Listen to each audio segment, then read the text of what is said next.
C'est l'heure de vous informer à ces nouveaux rendez-vous informatifs sur nos antennes, à la une de l'actualité. Après son discours de l'état de la nation, le chef de l'État Félix-Antoine Tshisekedi Tshilombo convie tous les Congolais ce dimanche au stade de martyrs de la Pentecôte pour le lancement de sa campagne électorale, une annonce faite par l'UDPS Tshisekedi. L'RDC prend part à la semaine européenne de matières premières qui se tient du 13 au 17 novembre en Bruxelles. À l'ouverture de cet événement de portée internationale, le VPM en charge de l'économie nationale a présenté les valeurs et la diversité des ressources naturelles de la RDC. Des réactions fusent de partout autour des actes de xénophobie à Malemba-Nkulu, situation condamnée par plusieurs structures de la société civile congolaise qui appellent le gouvernement à prendre les dispositions pour lutter contre ces phénomènes.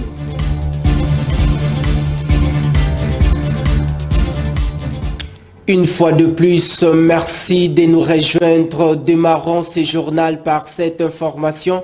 Le chef de l'État, Félix-Antoine Tshisekedi Tshilombo, va lancer sa campagne électorale ce dimanche 19 novembre au stade de martyrs de la Pentecôte de Kinshasa.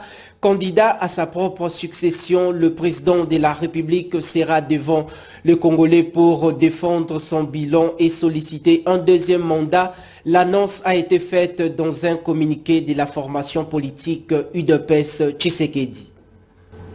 Revenons sur les discours de l'état de la nation. Le président de la République, Félix-Antoine Tshisekedi Tshilombo, s'est exprimé le mardi 14 novembre dernier au Palais du Peuple devant les deux chambres du Parlement réunies en congrès. Plusieurs personnalités tant politiques que diplomatiques ainsi que des différentes structures de la société civile congolaise ont pris part à cette cérémonie de grande envergure. Le chef de l'État a peint le tableau de la situation générale du pays dans tout le secteur de la vie nationale. Voici donc ses commentaires. Au cours de son adresse de l'état de la nation, le président de la République Félix-Antoine Tshisekedi Tshilombo a peint le tableau d'une manière générale de son quinquennat près de 2 heures reprenant les réalisations et perspectives à venir. Dans le même élan, cette fois-ci, dans le secteur de la justice, le chef de l'État a rappelé la mauvaise attitude de certains magistrats et promet de doubler le salaire des projets exercices budgétaires. Et enfin, un choix a été offert aux Congolais, celui de répartir à zéro ou de consolider les acquis de cet élan progressif qu'apporte sa gouvernance. Cette allocution coïncide avec la fin de son premier mandat. C'était un discours de la présentation sur le plan de la gouvernance et autres durant les 5 dernières années de règne au sommet de la République démocratique du Congo. Dans le même élan, que pouvons-nous retenir du côté de la famille politique FCC autour du discours du chef de l'État Félix-Antoine Tshisekedi Tshilombo après son adresse à la nation congolaise au Parlement? Voici l'intervention de Jean-Paul Lessambo, cadre au sein du Front commun pour les Congos, au micro de votre rédaction. Bon, pour nous, cet exercice que le chef de l'État venait de faire, c'est un exercice constitutionnel, c'est-à-dire à chaque fin d'année, le président doit se présenter devant le Congrès pour faire l'état de la nation.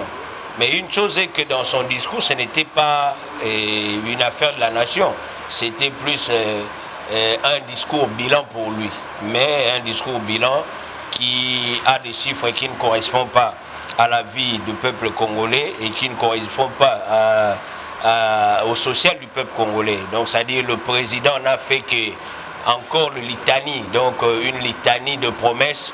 Est-ce réellement avec toutes ces litanies-là, toutes ces litanies qu'il venait de faire, est-ce réellement en 2024 il sera président pour concrétiser ce qu'il vient encore de promettre aux Congolais? On ne promet pas à la fin du mandat. À la fin du mandat, il n'y a que le bilan. Et à la fin du mandat, lorsque tu commences à promettre, par là, vous voulez nous dire quoi? Vous voulez nous dire que c'est vous qui serez encore le président de la République démocratique du Congo? Je ne pense pas, parce que les gens vont compétir dans quelques jours ici et puis le peuple congolais va décider sur son sort. Si le peuple congolais veut bien continuer à souffrir, ils vont choisir le numéro 20. Mais si le peuple congolais veut le changement, il doit choisir un autre numéro par rapport au numéro 20 parce que le numéro 20 nous a montré ses insuffisances et aujourd'hui le peuple congolais doit décider pour sa destinée.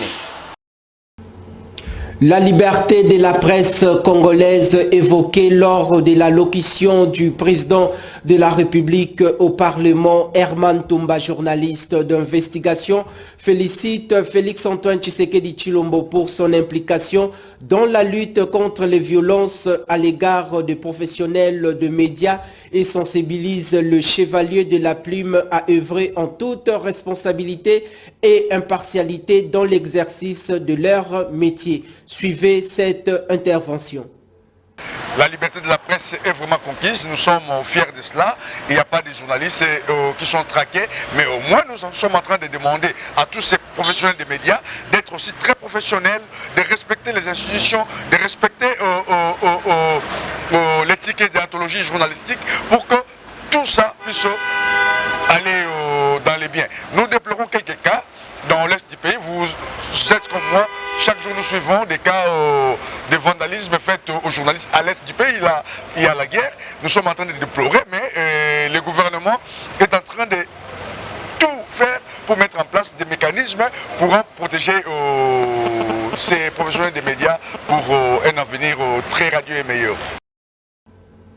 Autre chose dans ce journal, parlons-en, le vice-premier ministre en charge de l'économie nationale, Vital Kamerhe, participe à la semaine européenne de matières premières qui se tient du 13 au 17 novembre à Bruxelles. Lors de sa prise de parole, le patron de l'économie congolaise a appelé à une mutualisation des ressources avec l'Union européenne pour l'installation d'une forte industrie de transformation de minerais en République démocratique du Congo au profit de la population. Suivez. Le vice-premier ministre, ministre de l'économie nationale, Vital Kamerhe, représente la RDC à la semaine européenne de matières premières qui se tient du 13 au 17 novembre à Bruxelles. Il s'agit d'un événement annuel organisé par la Commission européenne. Dans son discours, le patron de l'économie congolaise a commencé par vanter le riche potentiel de la RDC. Considérant l'énorme potentiel minier dont elle est dotée, la République démocratique du Congo a vocation de remplir un rôle singulier dans l'approvisionnement mondial des minerais critiques et stratégiques. Il s'agit pour nous de démontrer que l'abondance des matières premières ne constitue pas du tout une malédiction, mais plutôt un avantage certain, capable de générer des moyens conséquents utiles au financement des secteurs vitaux pour le développement et l'épanouissement de notre peuple. Vital Kamerhe a salué l'engagement du président de la République, Félix Tshisekedi, pour l'assainissement de l'environnement des affaires et la protection des investissements. Je voudrais encore une fois rassurer la communauté des investisseurs que la République démocratique du Congo est prête à recevoir les investissements massifs dans le domaine des chaînes de valeur et de matières de minerais critiques et stratégiques et à déployer les moyens institutionnels nécessaires pour la protection juridique, comme je l'ai souligné ici. Le vice-premier ministre, ministre de l'économie nationale, Vital Kamerhe, a aussi exprimé la volonté du gouvernement congolais de parvenir à mutualiser les efforts et les ressources avec l'Union européenne pour développer une véritable industrie de transformation locale des minerais de la RDC.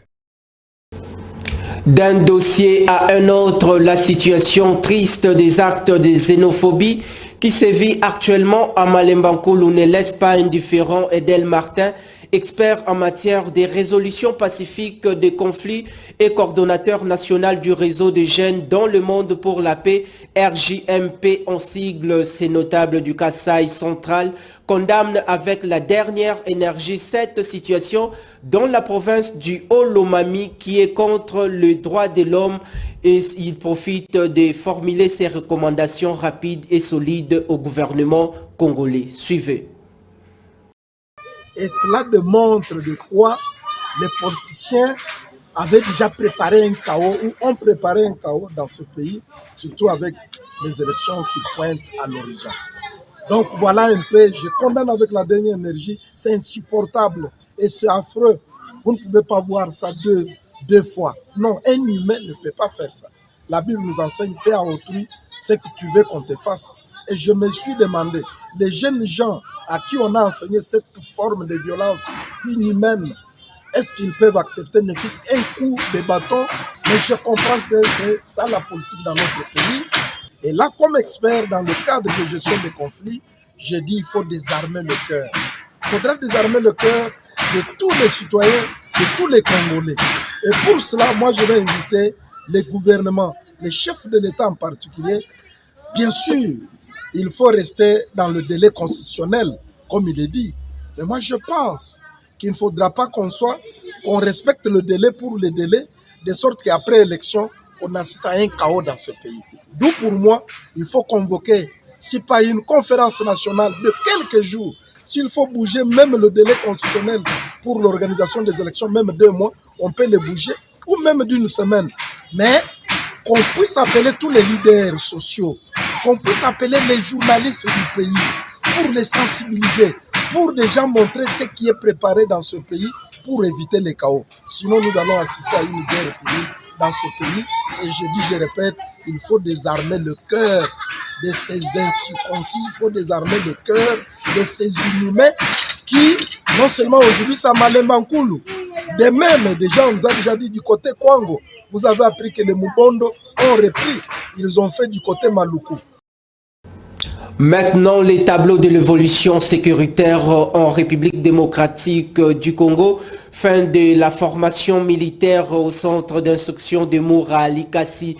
Dans la province du Haut-Katanga, plus de 7000 soldats ont été exhortés par le chef d'état-major des forces armées de la République démocratique du Congo, le général d'armée Christian Chiwewe Songesa, qui a participé aux séances d'exercice organisées sur place. Regardez. Est-ce que vous êtes prêts à kokenda na front? Vous êtes prêts à kokenda kobundisa monguna? Très bien.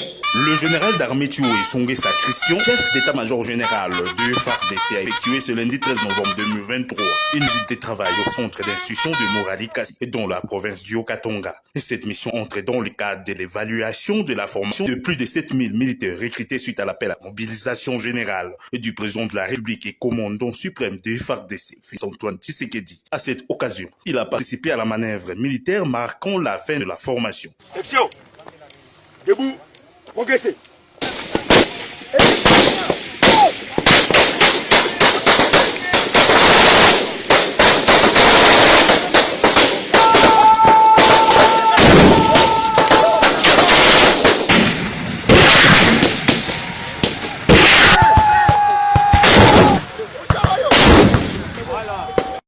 Est-ce après les briefings des colonels Ikomo Bienvenu et Zanza Desema, commandant respectivement de l'école des sous-officiers et du centre d'instruction de Moura. Le général Chiwewe s'est ensuite adressé aux militaires en fin de formation. Dans sa causerie orale, il a prêché la discipline, le patriotisme, la politisme et la loyauté. Nazalaki na Goma, mokonzi ya mboka abina ngai général après kuna okende pe Moura parce que nayoki ke bauti kosilisa formation na bango. Yango auti ko assister na manœuvre na sepeli parce que eleki kitoko mokonzi apesi bino nyonso mbote discipline oyo bozolakisa awa esukela awa te meme bisika bokokunde bolakisa yango na bandeko biso to protéger bango mais devant monguna esengeli olia lidu. Est-ce que toyokani kotrahir mboka ya bakoko na yo te? Est-ce que boza prêt ya kokenda front?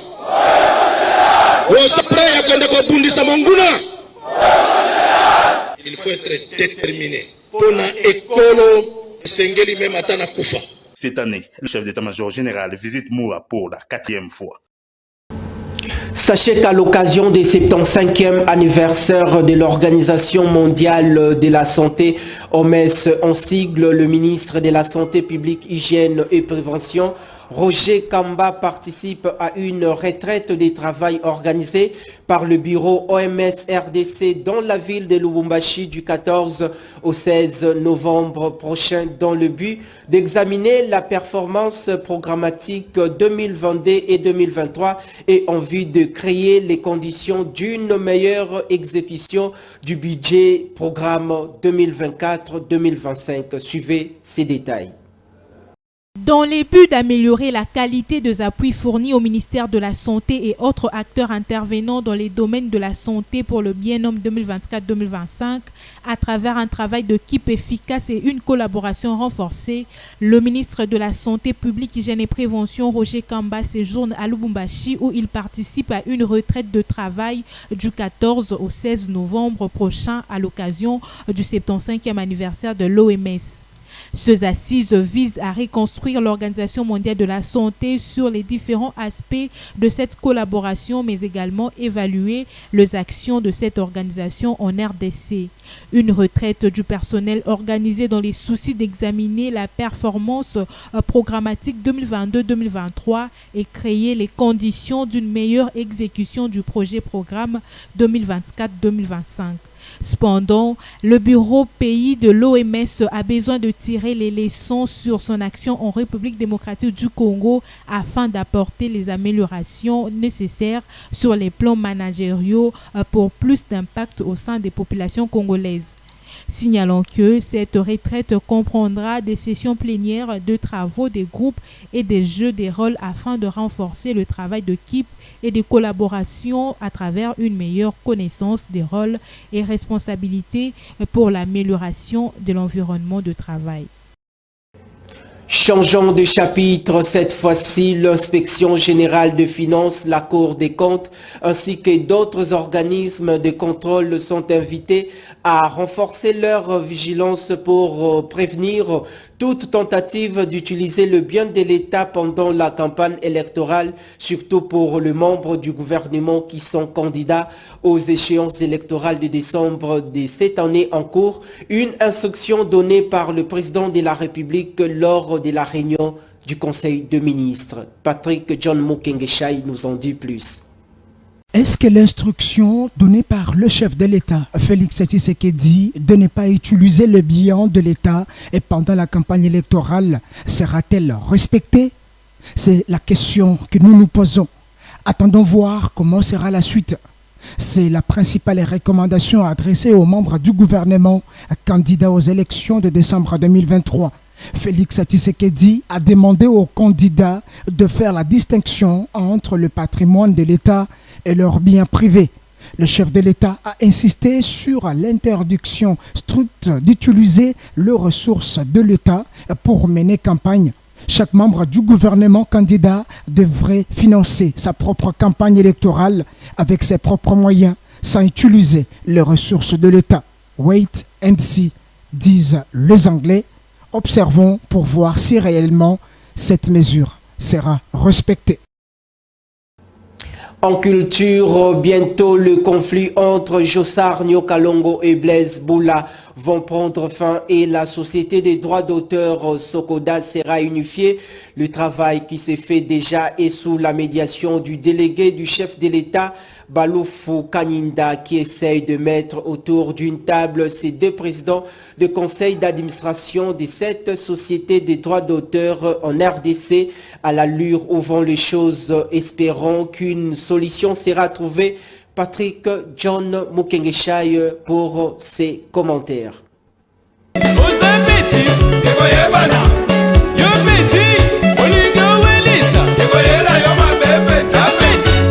Ces deux leaders, notamment Jossar Nokalongo et Blaise Boula, qui étaient accompagnés de leurs membres des conseils d'administration respectifs, ont participé activement à la réunion de prise de contact organisée à leur intention par le délégué du chef de l'État congolais à l'organisation du sommet national de la culture, le professeur Baloufou. Selon le délégué du président de la République démocratique du Congo, ce processus de réconciliation s'inscrit dans le cadre de travaux préparatoires du sommet national de la culture, qui est l'initiative de Félix Tshisekedi. Car la réconciliation entre les dirigeants sociaux de la SOCODA constitue un préalable indispensable avant la tenue du sommet national. Toutes ces démarches s'inscrivent dans l'objectif de faire en sorte que cette société de droit d'auteur soit les catalyseurs du développement industrie musicale et du plein épanouissement des artistes évoluant dans les secteurs de la création d'œuvres d'art en République démocratique du Congo. C'est donc un dossier à suivre. Dossier consacré à la culture, restons-y. Le drapeau de la musique congolaise sera hissé plus haut ce samedi dans la salle de spectacle U Arena en France à l'occasion de la grande production scénique de l'ambassadeur de la musique congolaise Fally Ipupa devant de milliers de Congolais qui vont effectuer leur déplacement pour vivre les goûts et les couleurs de ces concerts.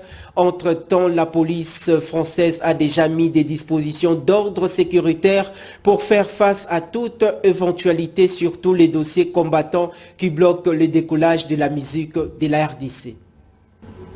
Ouvrons les registres consacrés aux questions sportives en RDC. Comment faut-il encadrer les filles et femmes sportives pendant et après leur carrière? La question posée a fait l'objet de la création d'une structure dénommée Réseau de femmes sportives du Congo qui regroupe dans son sein toutes les sportives dans toutes les disciplines sportives confondues de la RDC selon son initiateur Maître Moussa Kamba Mutombo. Cette structure vise également la promotion de toutes les femmes après la pratique de leur sport. Patrick John Mukengeshaï pour le commentaire. Cette idée a abouti à la mise en place d'une structure qui va encadrer les jeunes filles et les femmes sportives pendant et après leur carrière sportive. Sport est négligé, mais basi baza plus beaucoup négligé. Nous avons une initiative pour encadrer bango pendant la carrière na bango et puis après carrière na bango barosuke la ndenge nini ibele basa la carrière basuka sans activité sans quoi donc toyebi kaka talaka moi c'est ngakazala femme de ménage na ndako. Maintenant nous on a créé cette structure pour valoriser moi si pendant et après carrière na. Comme le début a été toujours difficile, dit-on, avec ses propres moyens, Maître Moussa Kamba lance un cri d'alarme aux personnes de bonne volonté pour soutenir cette initiative. Mais moyens sont insuffisants. Ils sont vraiment insuffisants. Toujours singandé na ba oyo baza ba partenaire, ba o baza na ba moyens, oyo ba ko joa souci na biso ya ko valoriser la femme. Et Rosala Malamu porte un réseau, ils ont vraiment pour les partenaires Union surtout à Roya. Interrogé à ce sujet, les filles présentes au cours de notre entretien avec l'initiateur de ce réseau abordent dans le même sens. Surtout dans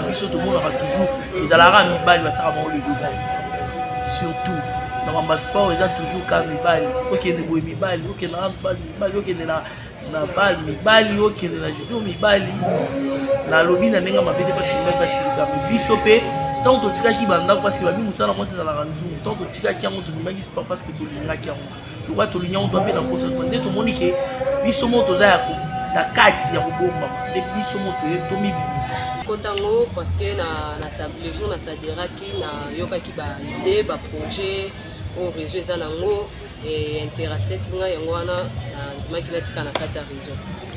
Notez que les réseaux des femmes sportives du Congo accueillent toutes les femmes sportives à travers toutes les disciplines sportives confondues.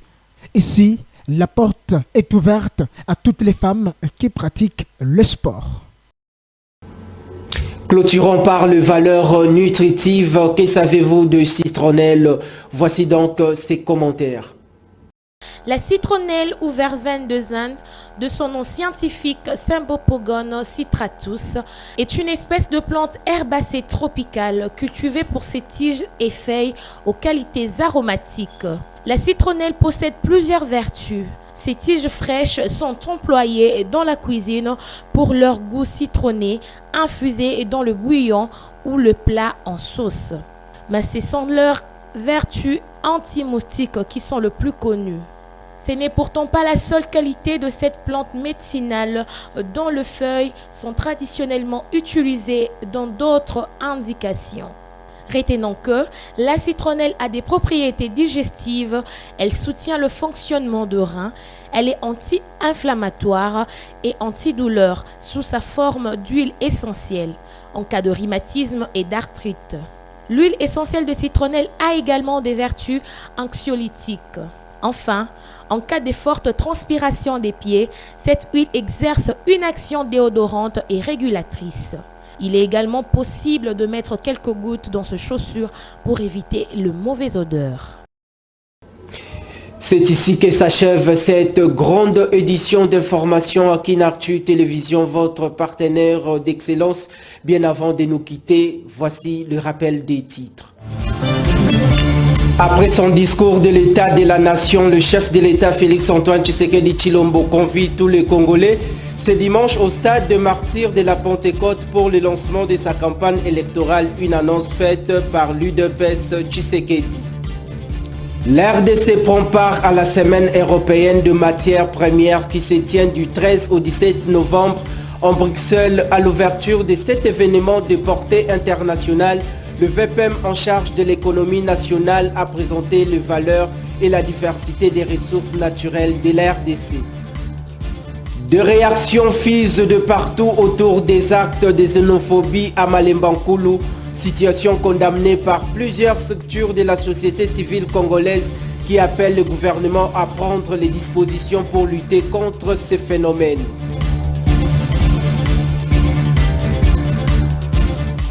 L'esprit solidaire de la rédaction et de la technique a conduit à la réalisation de ces majestueux travaux. D'ici là, portez-vous bien et bonne suite de programmes à Kinartu TV.